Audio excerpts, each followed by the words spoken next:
이거예요. 자, 하나만 더 봅시다.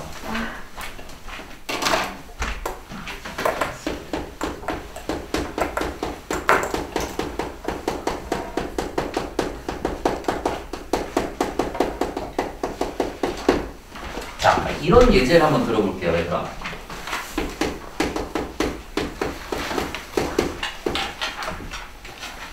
아까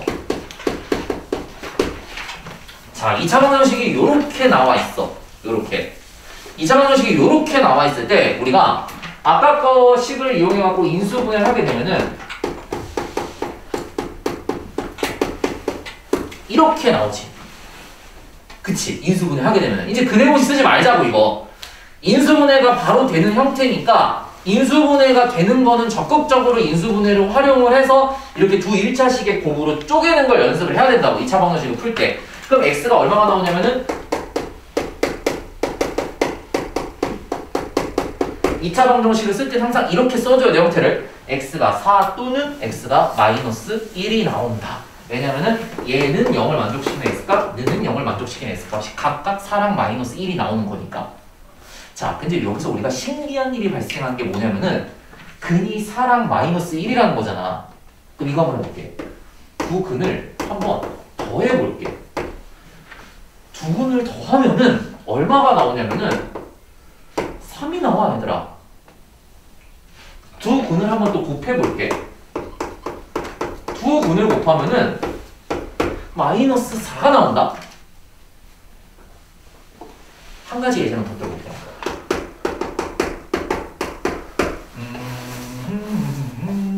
뭐가 있을까? 뭐 할까? 재석아, 뭐 숫자 마음에 드는 거 하나 불러봐. 뭐 있냐? 570. 아, 저 연봉 빡빡. 아, 저 시끄러. 숫자 마음에 드는 거. 아, 당연아, 뭐 마음에 드는 거 불러봐. 저요? 모르는데. 아, 즉석에서 뭘 만들까?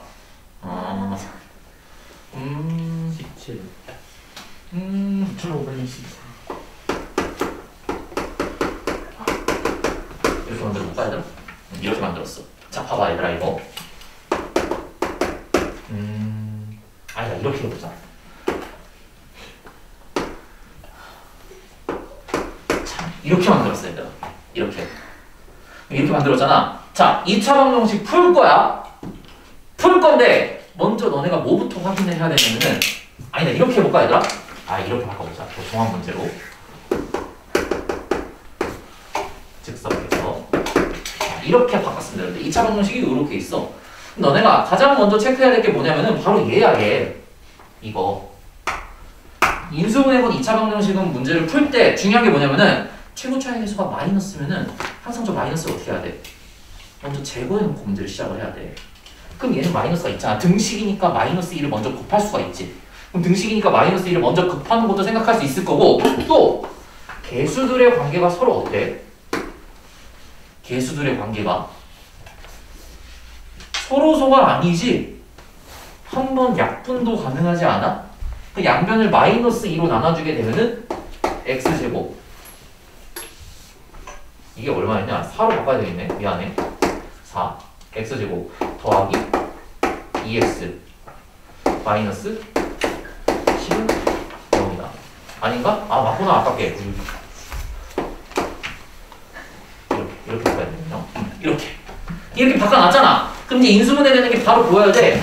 1, 1, 그 다음에 5, 2, 그 다음에 마이너스를 여기 붙이고 여기에 플러스를 붙인다. 그럼 인수분해 하게 되면은 x 플러스 5에 x 마이너스 2가 0이니까 x는 마이너스 5 또는 x는 2가 된다라고 우리가 풀 수 있다라는 얘기가 되지 않겠니? 그치? 맞아? 자, 그럼 봐봐. 두 근을 합하게 되면은 마이너스 3이라는 결과가 나오고 두 근을 곱하게 되면은 마이너스 10이라는 결과가 나온다. 얘들아, 이 마이너스 4가 똑같은 숫자가 어디에 있는지 한번 찾아봐. 어디에 있냐? 여기에 있지 않나? 이 3이라는 숫자 봐봐. 어디에 있어? 여기에 있지 않아? 그런데 이게 부호같이 바뀌어 있네. 얘도 봐봐 얘들아. 합이 마이너스 3이지. 약분되는 형태에 보면 여기에 있지. 부호가 바뀌네. 그치? 부호가 바뀌지 않아. 그 다음에 이 마이너스 10이 어디 있는지 봐봐. 여기 있네? 그런데 이것도 봐라 얘들아. 이건 약분된 결과식이잖아. 만약에 약분이 안 되는 원래 주어진 형태로 본다면은 이런 거를 생각할 수 있지 않겠냐? 이 마이너스 3이 된다라는 거는 이 최고차항의 개수를 1차항의 개수로 나눠준 거에 부호가 마이너스가 붙었다라고 생각할 수 있지 않겠어? 그치? 이 마이너스 10이라는 거는 어떻게 생각할 수 있겠냐? 최고차항의 개수인 마이너스 2를 상수항으로 바로 나눠준 거다라고 우리가 계산하면 똑같은 값으로 구성할 수 있지. 얘도 봐봐. 이 3이라는 값 자체가 최고차항의 개수를 1이라고 한다면은 1분의 마이너스 3에다가 마이너스를 붙인 거 아니야? 그치?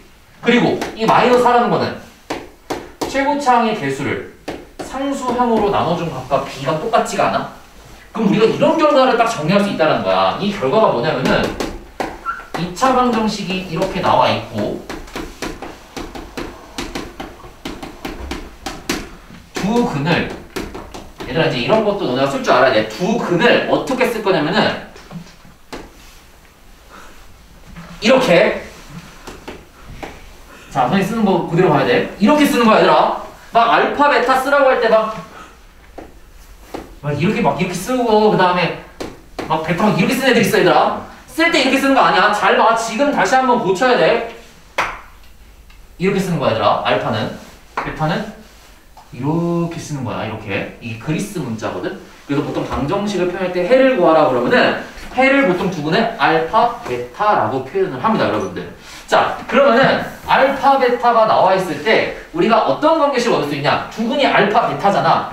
그럼 먼저 이런 관계식들을 떠올릴 수가 있어야 된다는 거지. 알파를 대입하게 되면은 a 알파의 제곱 더하기 b 알파 더하기 c는 0이 된다. 이런 관계식 하나 끄집어낼 수 있겠지. 그치? 베타가 한 근이라고 또 했으니까 x 위치에 베타를 대입하게 되면은 베타 제곱 더하기 b 베타 더하기 c는 0이 된다라고 우리가 쓸 수 있겠지. 이거는 근의 의미 자체를 그냥 그대로 우리가 식으로서 표현한 거잖아.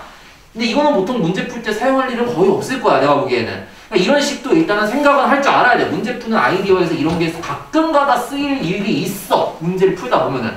또 어떤 경우도 생각할 수 있냐. 두 근이 알파 베타니까 x는 알파 또는 x는 베타라는 뜻이잖아. 그럼 x-알파는 0 또는 x-베타는 0이라는 뜻이니까 x-알파랑 x-베타를 이 두 식의 인수로 갖고 있다는 뜻 아니겠니? 그러면 두 식을 곱했을 때 x-알파와 x-베타를 곱하게 되면은 는 0이 될 텐데 이 식이랑 이 식이랑 같게 만들어주고 싶어. 그럼 같게 만들어주려면 딱 뭐만 곱해주면 끝나겠어? 얘는 전개하게 되면 xb를 곱했을 때 최고차의 개수가 1이잖아. 그치? 집중해야 돼 여기. 집중해야 돼. 중요한 얘기하고 있어 지금. 이거 중등과정에 안 나온 내용이야. 고등과정에서만 배우는 건데 지금 나는 가르치는 거야 이거. 너는 시험 볼 때 이거 써먹을 줄 알아야 돼. 근데 중등과정에서 써먹으면 안 돼. 학교 시험 볼 때는. 알겠지? 학교 시험에서는 근과 계수의 관계가 니네 교육과정이 아니야. 쓰면 안 돼. 근데 나는 알려줄 거야. 왜? 돈 주고 배우는데 남들이랑 똑같은 거 쓰면 기분 나쁘잖아. 적어도 남들보다는 더 뭔가 세련되고 고차원적인 방법. 돈 주고 배우는 거니까 당연히 돈 값어치 해야 될 거 아니야 얘네가. 그럼 이런 거를 쓸 줄 알아야 2차 방정식 문제를 풀 때 남들보다는 더 빠르고 쉽게 풀 수 있다고. 그래서 지금 여기서 알려주는 이 개념들은 고등과정에서 사실 배우는 거야. 본격적으로 배운다고 한다면은. 근데 지금 내가 중등과정에 태우는 거야. 왜? 너무너무 중요하거든. 난 가르칠 거야 또. 난 가르칠 거야. 그리고 이거를 가르쳤을 때 이 내용을 알고 있는 사람들은 반드시 모르는 애들보다는 확실하게 더 우위에 있게 만들어주고 싶어 나는. 그래서 이거는 너무너무 중요한 개념이기 때문에 앞에 배웠던 2차 방정식의 판별식 근해공식보다 훨씬 더 중요한 내용들이라서 꼭 숙지하고 있어야 됩니다 여러분들. 자 그럼 내가 이 식을 같게 만들어주고 싶은데 2차의 개수가 얘는 a고 얘는 1이잖아. 그럼 여기다가 a 한 번만 딱 곱해주면 끝나지 않겠어? 그치? a 한 번 딱 곱해주면 끝나겠지? 그치? 그럼 얘를 전개를 하면은 어떤 일이 발생하냐? 이런 일이 발생한다는 거야 얘들아. a의 x제곱 마이너스 알파 더하기 베타의 x 더하기 알파 베타가 0이 될 거 아니야. 그래서 개수비교법을 쓰는 거야. 어차피 이 식이나 이 식이나 같은 걸 거 아니야. 개수비교법을 딱 쓰게 되면은 어떤 결과가 발생하냐? 두근의 곱은 밑에 쓰지 않고 위에다 쓸게. 두근의 합이라고 부르겠지 이거를. 집중해야 돼. 집중. 두근의 합을 하게 되면은 결과가 A랑 B를 B로 나눠. 그리고 부호가 마이너스로 반대로 바뀌어. 이게 그 유명한 2차 방정식의 근과 계수와의 관계야.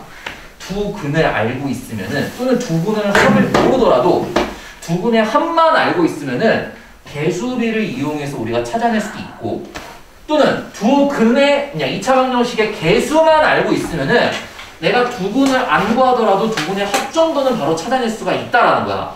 그리고 알파 곱하기 베타 두 근의 곱은 A분의 C가 된다.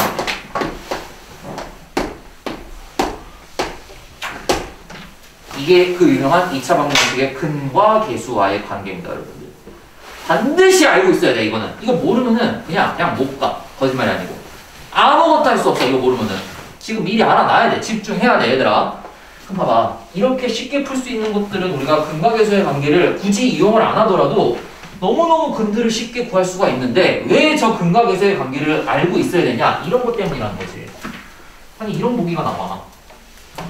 진짜 그지 같은 문제가 나오는 거야. 진짜 막 그 재석이가 얘기하는 거 너가 부르고 싶은 숫자 아무거나 불러봐. 5274. 5274 그래? 5274 x의 제곱. 5억 7,246. 욕먹어. 이렇게 합시다. 내년이 2022년이지. 그럼 이렇게 나오거든. 5억 7.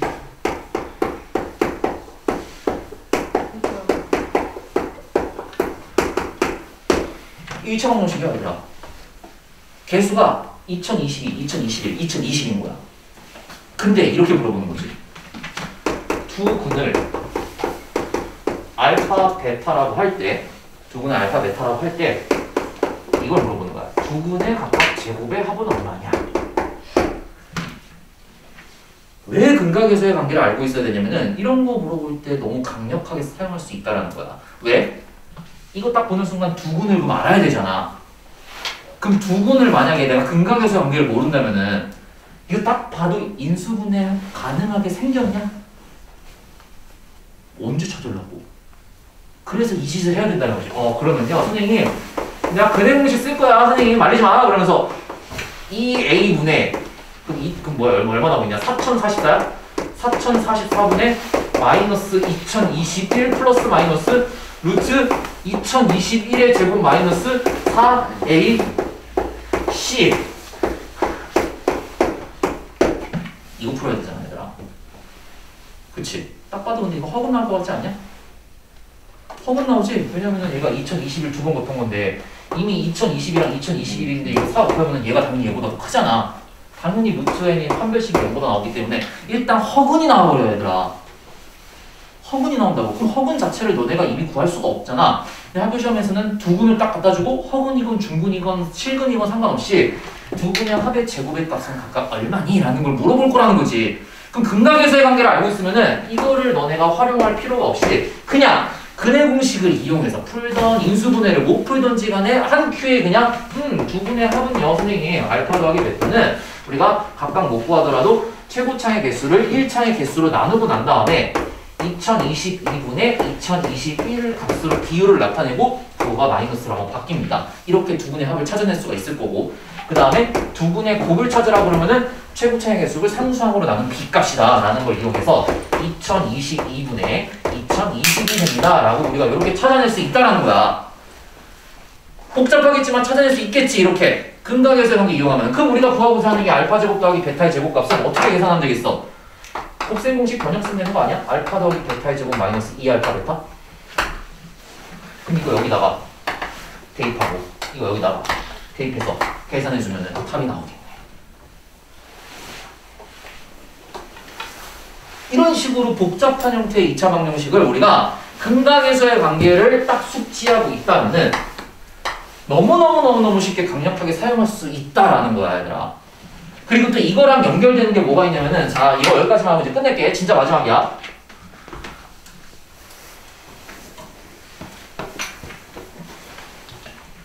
자, 이런 게 있어요, 얘들아. 시험 문제 정말 단골로 많이 나온 주제인데, 이런 거지. 뭐가 있을까? 기억이 안 나. 빨리빨리 이거 해야 되는데? 마지막인데? 요것만 딱 하면 되는데? 숫자가 마땅히 기억이 안 나. 지금 잠깐만. 5억 7,200. 아니, 그런 거 쓰지 말고. 이상한 거 쓰지 말고.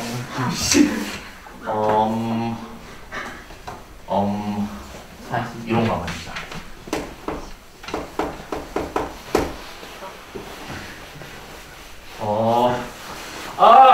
뭐가 있을까?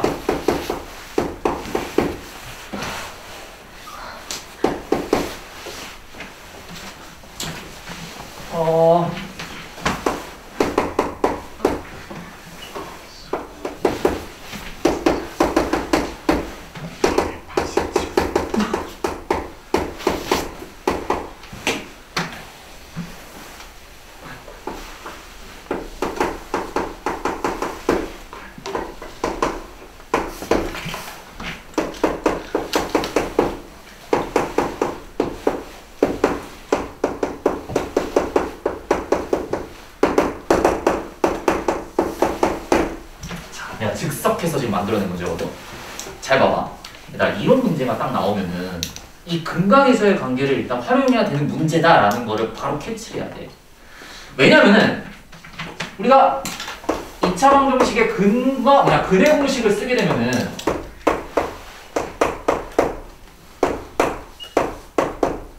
이렇게 쓸까? 얘들아, 이제 이런 구조로 쓰는 걸 좀 익숙해져 보자.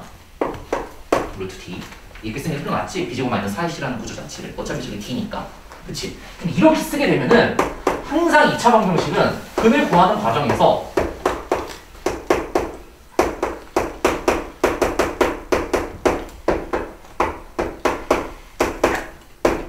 이런 구조로 우리가 근이 구성이 되게 돼 있어. 그럼 이제 d의 값이 제곱수가 된다면은 전부 다 유리수로 포함이 되겠지. 근데 d값이 제곱수가 아니면은 루트 d, 루트 d가 있는데 여기에 플러스랑 마이너스가 각각 양쪽에 좌우로 벌어진 형태로 나오니까 두 개가 편례수 관계가 된다라고 얘기할 수 있어? 아니야. 언제만 가능한 거겠어? 바로 편례수라는 관계 자체를 쓸 수가 없어. 왜냐면은 이게 만약에 여기에 있는 이 b가 2차 방정식이 이렇게 나와 있을 때 이 b가 만약에 뭐 예를 들어서 이렇게 나와. 루트 2로 나왔어. 예를 들어서 b가 만약에 루트 2야. 이것도 루트 2야. 근데 이것도 제곱수가 아니야. 그럼 이 두 가지 수 관계를 무슨 관계라고 불러? 이 두 가지 수 관계가 편례수 관계? 편례수의 정의는 얘들아 있잖아. 편례수 관계가 되려면은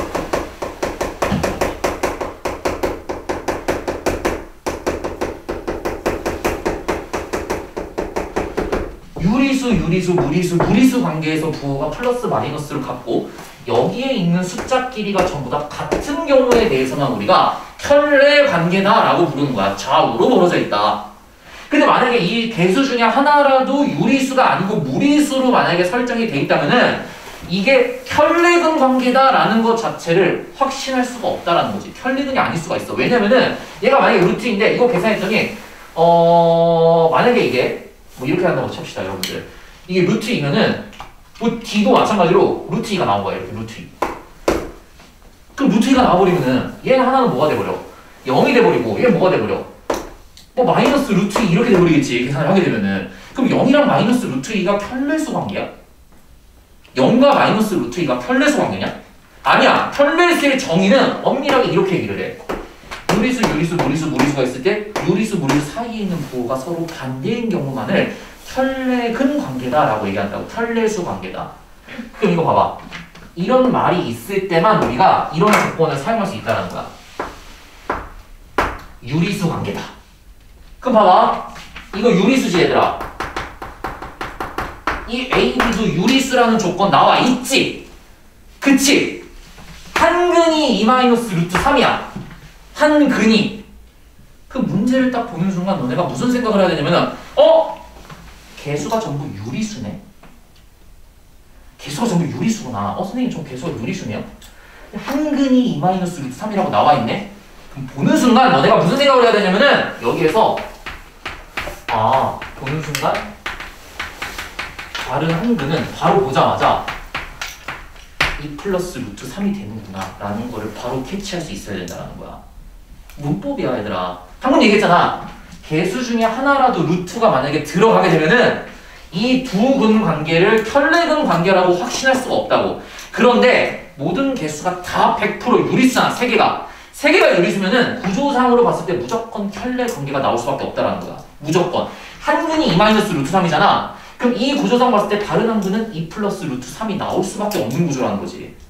왜냐면 구조상 계산했을 때 이렇게 나온다는 거야. 2분의 2 마이너스 루트 3, 그냥 2분의 뭐 4 마이너스 2 루트 3이 나오고 다른 한 근은 2분의 4 플러스 2 루트 3이 나올 수밖에 없는 구조라는 거지.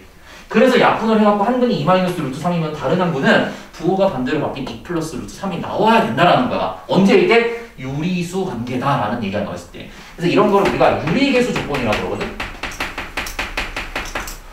유리계수 조건. 그래서 한 근이 2 마이너스 루트 3이야. 다른 한 근은 보자마자 그거의 켤레근 관계다. 왜? 유리계수라는 조건이 있기 때문에. 그럼 여기서 이제 우리가 구하라고 하는 게 A랑 B를 구하라며.